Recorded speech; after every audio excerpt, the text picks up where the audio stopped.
여호수아 22장은 이스라엘 백성들이 가나안 땅을 다 점령하고 이제 모든 가나안 땅 분배를 이스라엘 각 지파들에게 다 땅을 분배하고 난 다음에 또 우리가 앞에서 살펴본 것처럼 그 도피성을 만들고 그 다음 마지막 레위 지파가 각 지파로부터 48개의 성읍과 목초지를 다 받고 이렇게 가나안 땅의 분배가 완전히 끝났을 때에 그때에 일어난 사건입니다. 가나안 땅을 나눈 기업 분배가 끝남으로 인해서 이스라엘 백성들이 이제 안식하게 되는 그런 은혜를 입게 되는데 1절에 나오는 그때라는 말이 바로 이런 의미입니다. 모든 이스라엘 백성들이 하나님이 약속해 주신 그 약속의 땅에 드디어 들어오게 되었고 정말 7년 동안의 그 무시무시한 전쟁을 끝내고 하나님께서 각 지파들에게 주신 그 기업들을 그 땅들을 받아서 이제는 그들의 지파대로 가족들이 함께 모여 함께 살아갈 수 있는 그런 모든 것들이 마련되어서 참된 그들이 가나안 땅에서 안식을 누리기 위해 들어왔을 그때를 말하고 있어요. 이때 일어난 사건이 뭐냐면 르벤 지파와 갓 지파와 므낫세 반 지파가 자기 땅으로 돌아가는 일이 일어나게 됩니다. 원래 그렇게 약속하고 이 전쟁에 가담했거든요. 이제 이 두 지파 반이 가나안 땅의 전쟁을 마무리하고 자기들의 땅으로 요단 동쪽에 있는 땅이 그들의 땅이었어요. 그들의 땅으로 돌아가는 이 시점에 여호수아가 이들을 돌려보내면서 무슨 말을 했을까요? 7년 동안 섬김이 끝나고 난 다음에 이 두 지파 반이 자기 땅으로 돌아갈 그때에 여호수아로부터 들었던 말이 무엇일까요? 여호수아는 이들에게 두 가지를 이야기합니다. 하나는 칭찬하고 하나는 권면하는 내용이 나타납니다.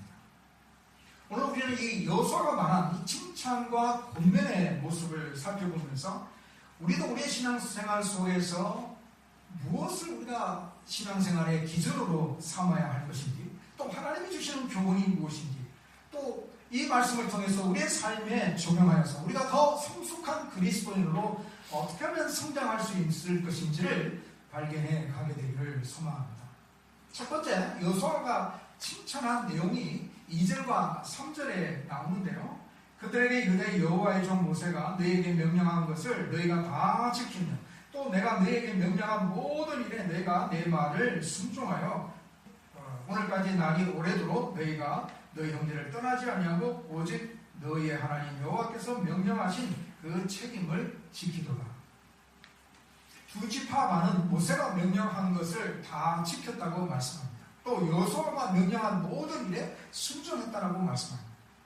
모세가 명령한 것이 모세의 생각일까요? 여호수아가 명령한 것이 여호수아의 생각일까요? 아니죠. 모세가 명령한 것은 모세의 말이 아니라 하나님의 뜻을 따라 명령한 것이고 여호수아가 명령한 것은 여호수아의 말이 아니라 하나님의 뜻을 따라 명령한 것이죠. 그러니까 모세가 명령한 것, 또 여호수아가 명령한 것, 이 모든 것들이 다 하나님의 명령인데 이 명령을 이 두 지파 반이 잘 지켜 순종했다라고 이야기하고 있어요. 두 지파 반에게 주어진 하나님의 명령이 구체적으로 어떤 것인가 하면 여기는 아주 깊은 사연이 있습니다. 이스라엘 백성들이 출애굽하고 가나안 땅을 들어가기 바로 직전, 그러니까 요단강 동편 쪽에 모압 평지에서 베이스 캠프를 치고 이제 이 요단 동쪽 땅을 통과해서 이제 요단강을 건너서 바로 요단강 서쪽 그 땅, 가나안 땅을 점령할 수 있는 그 지점에 와 있었어요. 그래서 모세가 요단 동편 모압 평지에 베이스 캠프를 쳤을 때 전쟁하기를 원하지 않았습니다. 이 요단 동쪽에 살고 있는 민족들과 싸움을 하고 싶지를 않았어요. 그래서 모세가 사신을 보냅니다. 사신을 보내서 이렇게 이야기하죠. 우리에게 당신의 땅을 지나가게 하소서. 우리가 밭이든지 포도원에든지 들어가지 아니하며 우물도 마시지 아니하고 당신의 지경에서 다 지나가기까지 그냥 큰 길로만 지나가겠다라고 약속을 하며 그냥 보내달라고 요청을 합니다. 근데 이 아모리 왕 시온이 이것을 거절하게 돼요. 그래서 전쟁이 발생하게 됩니다. 예기치 못한 전쟁이 있죠. 이 싸움에서 이스라엘이 승리하게 됩니다. 그 다음 바산 왕 옥이 이스라엘 백성들에게 태클을 걸게 되죠. 바산 왕 옥이 우리도 너희들을 못 되겠다 라고 길을 가로막았습니다. 그래서 다시 또 전쟁이 일어나게 되고 이스라엘 백성들과 이들과 싸워서 결국 또 이스라엘이 이겼어요.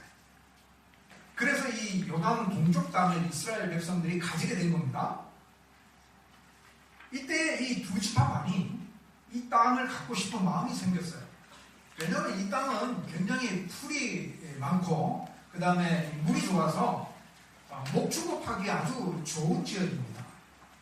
또 이 두 지파 반에게는 특별히 가축이 많았어요. 그래서 목축업할 수 있는 그런 땅이 너무나 좋은 곳이기 때문에 그래서 이 땅을 갖기를 요청을 했습니다. 그러나 이스라엘 백성들이 가나안 땅을 정복하기 전에 두 지파 반이 자신들의 기업을 달라고 요청하는 일은 이스라엘 백성들 전체로 보게 될 때는 큰 사기를 떨어뜨리는 그런 모습이죠. 지금 이스라엘 백성들은 이 요단 동편 땅을 차지하는 게 아닙니다. 요단 서쪽 땅을 차지해야 되는 거예요. 거기가 하나님의 약속의 땅이에요. 이제는 그들이 힘을 합쳐서 다 함께 요단 서쪽 땅을 향하여 나아가야 되는데 이 두 지파 반이 여기서 주저앉겠다는 겁니다. 요단 동쪽 땅이 너무 좋으니까 우리가 살기가 너무 좋은 곳이니까 우리로 하여금 이 땅을 우리에게 기업을 달라고 요청을 한 거죠. 그러니까 두 지파 반은 자기들의 기업을 얻으니까 행복할지는 모르지만 나머지 9지파 반은 얼마나 그들에게 사기가 떨어지겠습니까? 그래서 모세가 아주 크게 야단을 쳐요. 너희들이 하는 이 일로 인해서 모든 백성을 정말 멸망시키고자 하느냐, 하나님의 노를 더 유발시키는 그런 행위라고 이렇게 경고를 합니다. 그러자 이 두 지파 반이 헌신의 약속을 합니다. 이 땅을 주시면 우리 가족들은 여기에 머물게 하고 우리 장정들은 전쟁에 성공에 있어서 최선을 다하여 싸우겠습니다라는 이 약속을 합니다. 그리고 요단강 서쪽 땅을 정복했을 때에 거기의 땅을 우리가 달라고 요청하지 않겠습니다 라고 약속을 해요. 그래서 하나님께서 이 두 지파 반의 이런 약속을 통해서 그들의 헌신적인 약속과 태도를 보면서 요단 동쪽 땅을 그들의 기업으로 주시게 됩니다. 이들이 이 기업을 받았을 때에 정말 그들이 약속한 약속대로 요단강 건너가서 이 서쪽 땅 가나안 땅을 점령해 들어갈 때에 이 두 지파 반이 앞장서서 싸우게 됩니다. 이들의 그 장정이 몇 명이냐면 4만 명이었습니다. 4만 명이 이들이 앞장서서 가나안 땅을 정복해 들어가는 게 최전방에 서서 최선을 다해서 헌신하게 됩니다. 이 전쟁이 7년 동안 지속이 되었어요. 그래서 3절에 보면 오늘까지 날이 오래도록 너희가 너희 형제를 떠나지 아니하고 라는 말씀이 있는 것처럼 핑계대지 않고 묵묵히 전쟁 가운데 인내하며 하나님께 절대적으로 순종해가는 그런 모습을 보였어요.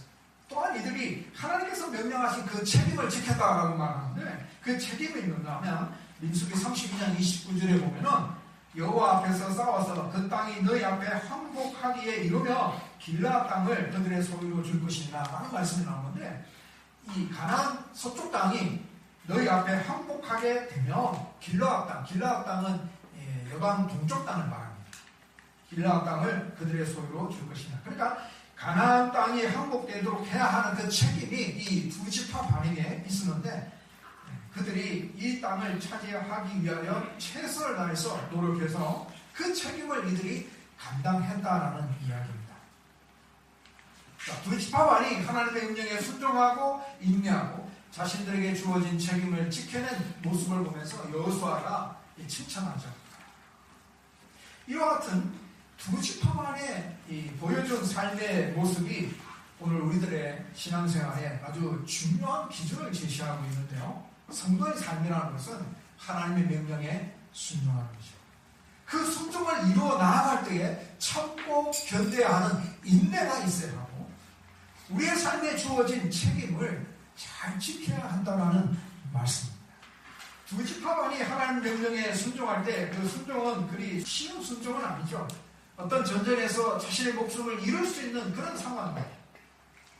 한 번, 두 번 전쟁에 참여하는 정도가 아니라 7년 동안 이루어진 이 전쟁에서 최전방에 서서 계속 싸운다는 것은 결코 쉬운 순종은 아니죠.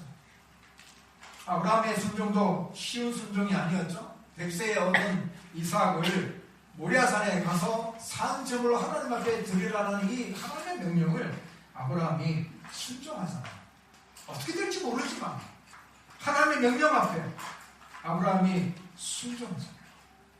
이처럼 이들이 순종했을 때 칭찬이 주어졌고 아브라함이 순종했을 때 드디어 믿음의 조상이 되는 그런 축복을 누리게 되죠. 그러나 사울왕은 달라요. 사울왕은 하나님께서 사울왕에게 아말렉 족속을 진멸하라 명령을 하셨는데 그래서 사울왕이 백성들을 이끌고 나아가서 전쟁을 하게 됩니다. 아말렉과 싸워요. 그래서 이기게 됩니다. 그런데 이 사울왕이 그 승리의 전쟁에서 진멸하지 않아요. 사무엘상 15장 9절에 보면은 양과 소의 가장 좋은 것 또는 기름진 것과 어린 양과 모든 좋은 것은 남기고 진멸하기를 즐겨하지 아니하고 가치 없고 하찮은 것은 진멸합니다. 사울왕은 하나님께 불순종했습니다. 그래서 그 결과 사울왕은 하나님 앞에 버림을 받아요. 사울왕 이어서 요나단이 사실은 왕위를 계승하게 되는 것이 맞는데 요나단이 왕위를 계승하지 못하고 이 왕위가 다윗 왕으로 넘어가게 됩니다. 그러니까 하나님께서 이 사건을 통해서 사울 왕을 버리셨다라는 말씀이에요. 하나님 앞에 불순종함으로 하나님께 버림받게 됐죠. 그래서 순종이 제사보다 낫다고 했습니다. 하나님은 우리가 물질을 바치는 것보다 하나님의 뜻에 온전히 순종하는 것을 더 원하십니다. 하나님의 뜻을 따르고 하나님의 명령을 지킴으로 하나님과 동행하는 그의 백성을 하나님은 원하셔요. 우리는 예수 그리스도를 믿어서 하나님의 자녀가 되었습니다. 우리는 예수 그리스도를 믿어서 죄에서 자유함을 얻었습니다. 우리는 예수 그리스도를 믿어 하나님 나라에 대한 소망을 가지고 살아갑니다.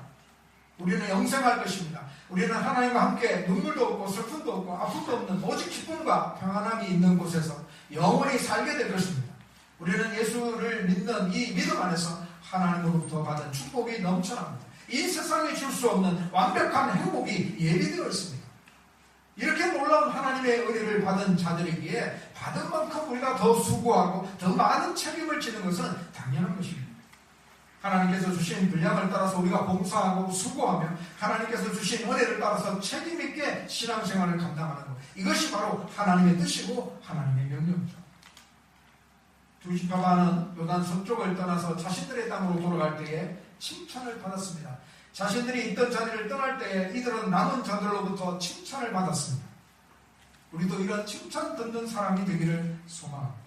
내가 속해 있는 이 공동체를 떠날 때 정말 이 사람은 하나님의 사람이었다고, 정말 이 사람은 진짜 그리스도인이었다고 칭찬 듣는 자가 되기를 소망합니다. 더 나아가서 우리가 이 땅의 삶을 마감하고 주님 앞에 섰을 때에 주님께서 착하고 충성된 종이라고 칭찬하여 주시는 말씀을 듣기를 간절히 소망합니다.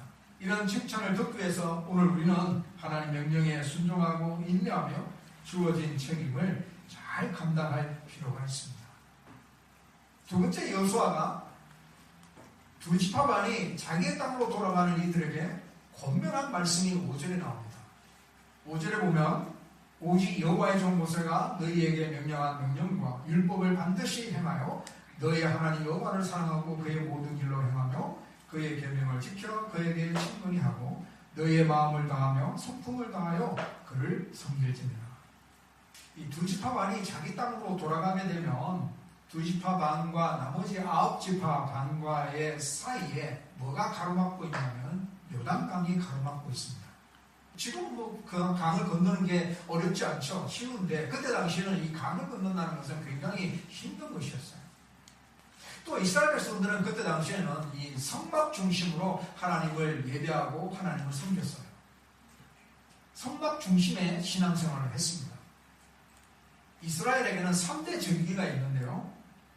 6월절과 7절절 그리고 초막절 이렇게 3대 절기가 있는데 최소한 1년에 이 3대 절기만큼은 하나님의 성막에 올라와서 하나님께 예배하도록 그렇게 되어 있었어요.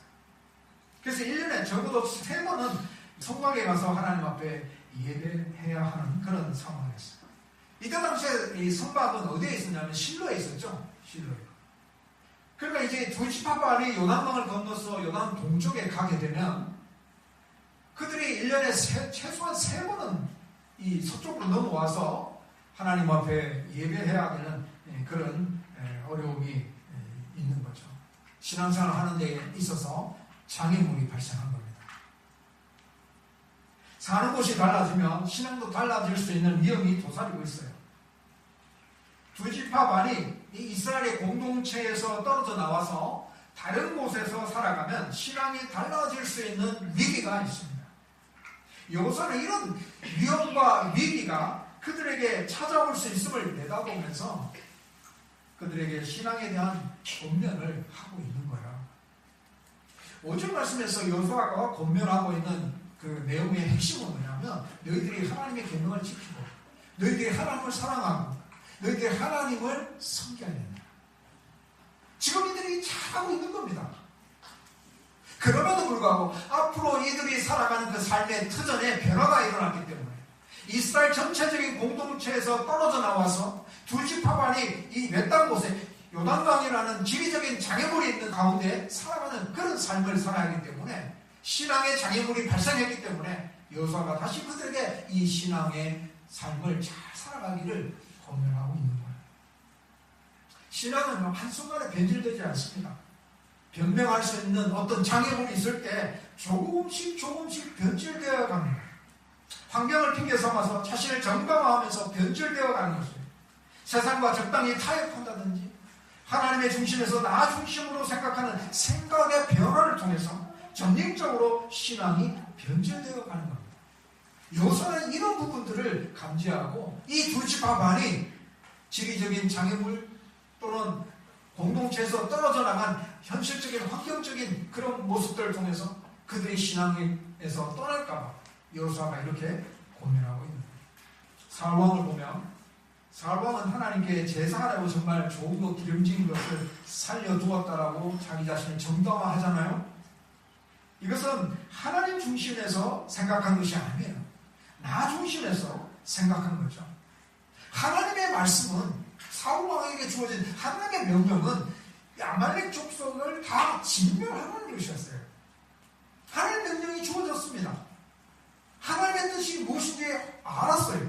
그럼에도 불구하고 그 하나님의 명령을 사울왕은 무시하고 내 생각대로 내가 생각할 때는 이건 참 좋은 거니까 하나님 앞에 제사해야지 참 좋은 거니까 이렇게 자기 자신을 정당화해 가면서 하나님의 뜻을 떠난 거죠. 이것은 신앙의 변질입니다. 우리는 우리의 신앙을 지켜나갈 때에 내 생각대로 내 신앙을 지키는 것이 아니라 하나님의 말씀을 기준으로 삼고 순종하는 것이 참 신앙의 모습입니다. 내 환경에 맞추어서 신앙생활을 한다든지 하나님 말씀보다는 내 생각대로 신앙생활을 하면 이것은 신앙의 변질입니다.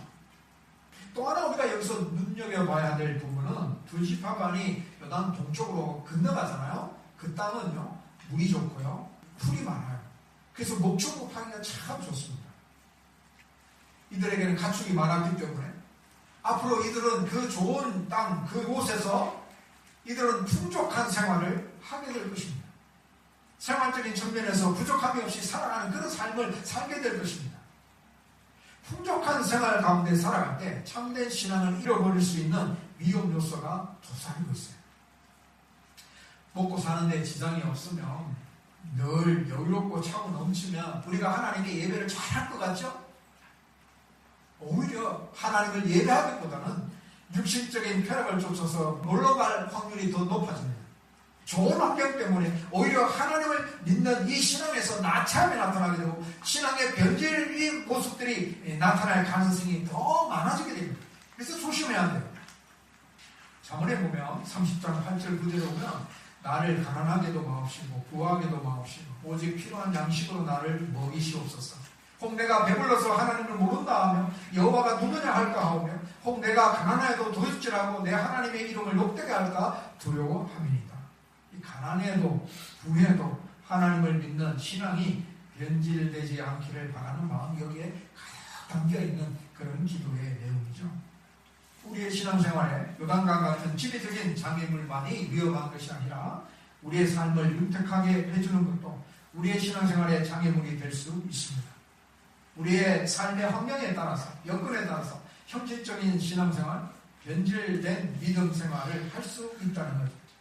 여호수아는 이 사실을 미리 생각하고 이 두 지파 반에게 하나님 말씀을 지키고 하나님을 사랑하고 하나님 말을 섬기라라고 공명하고 있는 겁니다. 이 말씀이 오늘 우리들에게 주시는 하나님의 말씀으로 삼고 우리도 우리 앞에 놓여진 어떠한 장면 앞에서도 내 삶이 윤택해질 때도 우리의 신앙이 변질되지 않도록 하나님 말씀을 지키고 하나님을 사랑하고 온 마음과 성품을 다해 하나님만을 섬기는 자리에 굳게 서게 되기를 간절히 소망합니다. 말씀을 냈습니다.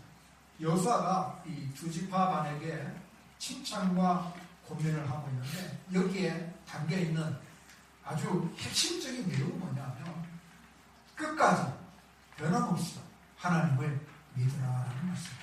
이제까지 하나님 명령에 순종하고 인내하고 책임감을 다 하였듯이 또 앞으로 요단강 동쪽에 가서 살 때에도 지리적으로 이 장애물이 있어도 경제적으로 또 잘 살게 되어도 하나님의 명령을 지키고 하나님을 사랑하고 섬기라라는 말씀이에요. 내 주위의 환경이 좋든지 나쁘든지 내가 처한 현실이 형통하든지 고통스럽든지 이러한 것들의 영향을 받지 말고 우리는 마음과 성품을 다해서 하나님을 섬기는 그 신앙을 지켜야 합니다. 우리의 믿음이 상황과 환경에 따라서 변한다는 것은 변질된 믿음을 가지고 있는 모습이에요.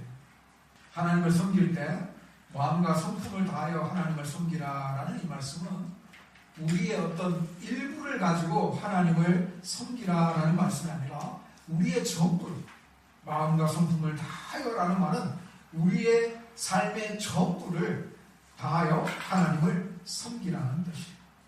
하나님은 우리의 일부분을 원하시지 않습니다. 우리의 전부를 원하십니다. 왜냐하면 하나님은 먼저 우리에게 전부를 다 주셨거든요. 하나님은 독생자 예수 그리스도를 우리를 위하여 내어주셨죠. 예수님은 우리를 위하여 십자가를 지심으로 자신의 생명을 내어주셨죠. 이처럼 하나님은 벌써 우리에게 자기 자신을 다 내어주신 겁니다. 그렇기 때문에 우리로 하여금 우리도 하나님을 섬길 때에 전부를 내어드리라고 말씀하고 있습니다. 우리의 시간을 드리고 재능을 드리고 물질을 드리고 마음을 들여서 하나님 앞에 예배할 때 하나님을 섬길 때에 하나님께서 주시는 참된 기쁨과 만족이 넘쳐날 것입니다. 우리가 더욱 하나님을 단방하고 그분 안에서 거룩한 찬으로 성숙하게 될 것입니다. 끝까지 변함없이 믿음을 지켜서 장차 주님으로부터 착하고 충성된 종이다라고 칭찬 듣는 성도들이 되시길 주의 이름으로 축복합니다.